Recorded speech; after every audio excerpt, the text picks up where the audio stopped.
प्रार्थना शुक्ला जी। राधे राधे महाराज जी।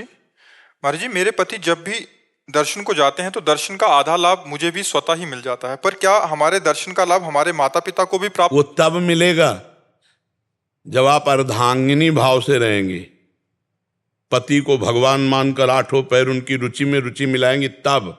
ऐसा नहीं कि आप मनमानी आचरण करें और पति के धर्म और पुण्य कर्म का आप भागीदार बने।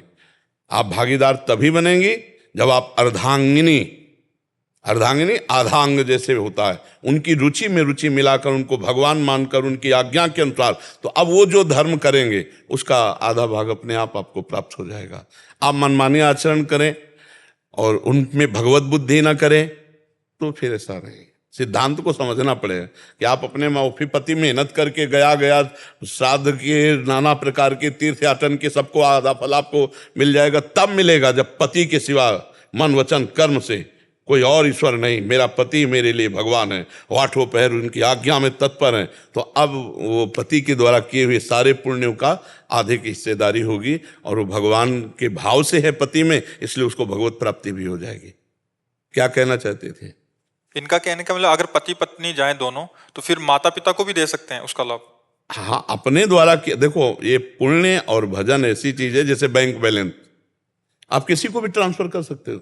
आपके पास बैंक बैलेंस है, आप भारत में विश्व में किसी को भी ट्रांसफर कर सकते हो। तो आपने नाम जप किया, आप तीर्थ याटन गए, आप जो भी संत भंडारा किया, आप उसका संकल्प करवाएं ब्राह्मण के द्वारा और उसे दे दें कि मैं अमुक को देती हूँ, वो पहुंच जाएगा, उनके पास पहुंच जाएगा, पर वैदिक रीति से। ऐसे नहीं है कि बैंक में एक रीति है, उसी रीति से आप ट्रांसफर कर सकते हो। तो ऐसे ही वैदिक रीति है, ब्राह्मण के द्वारा संकल्प करवाइए और जो किया हुआ अनुष्ठान है उसका उच्चारण कीजिए और जिसको देना है उसका नाम उच्चारण कीजिए, वो संकल्प करेगा, वो वहां पहुंच जाएगा। ये भजन आदि रुपया समझो, भागवतिक रुपया जहां ट्रांसफर करो वहां पहुंच जाएगा। आशुतोष मिश्रा जी, बरेली से। जय श्री राम। राधे राधे महाराज जी, आपके चरणों में कोटि कोटि प्रणाम। महाराज जी, मैं हनुमान जी को गुरु रूप में मानता हूँ अपना। क्या महाराज जी गुरु का साक्षात रूप में होना और क्या बच्चा हनुमान जी से आप बात कर सकते हो? क्या हनुमान जी आपके अंदर की जो कमजोरी है, आपकी जो परेशानी है, जो आपकी मानसिकताएं हैं, क्या आपको डांट सकते हैं?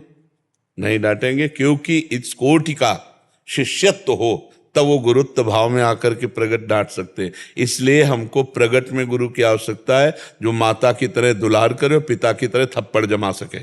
हमारा अहंकार, हमारी मलिन वासना, तब हम जिंदगी में भगवान से एक बात मांगी थी कि मुझे ऐसे समर्थ सदगुरु मिले जिससे मैं भयभीत हो जाऊं।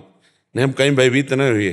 कितना भी कष्टप्रद, कैसी भी परिस्थिति, कैसा भी, हमें भय नहीं लगा, कभी कहीं भय नहीं लगा।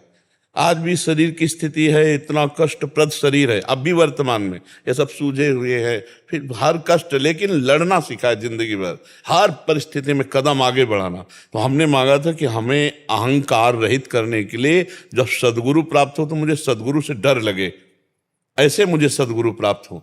तो हमें ऐसे सदगुरु प्राप्त हुए जो कभी आंख नहीं दिखाई, लेकिन इतना डरते हैं हम कि मृत्यु से भी हमें डर नहीं लगता। इतना गुरुदेव के सामने जाते एकदम शांत और पूरा एक सरा हमारे ही नेत्रों में हो जाएगा कि कहीं कोई त्रुटि तो नहीं है, कहीं कोई धर्म विरुद्ध बात तो नहीं है।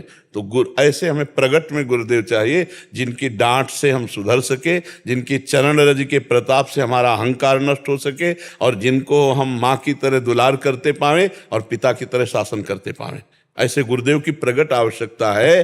तुम तो एक मनुष्य बालक हो, जब सच्चिदानंद बालक रूप धारण करते हैं तो वो भी गुरु का वरण करते हैं। संदीपनी जी ऊंचे आसन पे बैठते हैं और जिनकी श्वासों से वेदों का प्रादुर्भाव हुआ वो भगवान नीचे बैठकर विद्या अध्ययन करते हैं। ऐसे ही वशिष्ठ जी ऊपर आसन पर बैठते हैं और भगवान श्री राम नीचे बैठ करके विद्या अध्ययन करते हैं। जब परब्रह्म परमात्मा अवतार लेता है तब गुरु का वरण करता है। तो मनुष्य क्या चीज है? मनुष्य बिना गुरु के सच्चिदानंद को कैसे प्राप्त कर सकता है?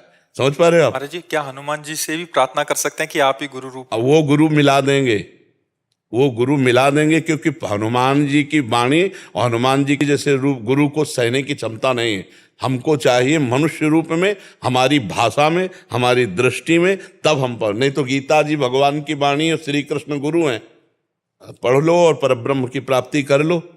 नहीं, गीता में ही भगवान ने कहा कि जाओ और किसी महापुरुष के चरणों में प्रणिपातेन च प्रश्नया, वहां से उनके शरणागत हो और उनसे प्रश्न करो। अर्जुन जी को आदेश कर रहे हैं भगवान। और गीता जी तब तक शुरू नहीं हुई जब तक अर्जुन ने ये नहीं कहा मैं आपका शिष्य हूं, शरणागत हूं। शिष्यस्तेहम साधिमाम प्रपन्नम, प्रपन्नम माने शरणागत, शिष्य और शरणागत दो भाव से फिर गीता जी का प्रादुर्भाव होता है।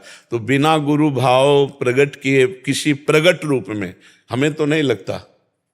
आज तक भगवान दत्तात्रेय जी अवधूत थे, 24 गुरुओं का वर्ण किया। क्यों? क्योंकि भगवान है, उनको किसकी जरूरत है? उनको कुछ जानना है क्या? जितने भी भगवान के रूप अवतरित हुए सबने अपने गुरु का वर्ण किया।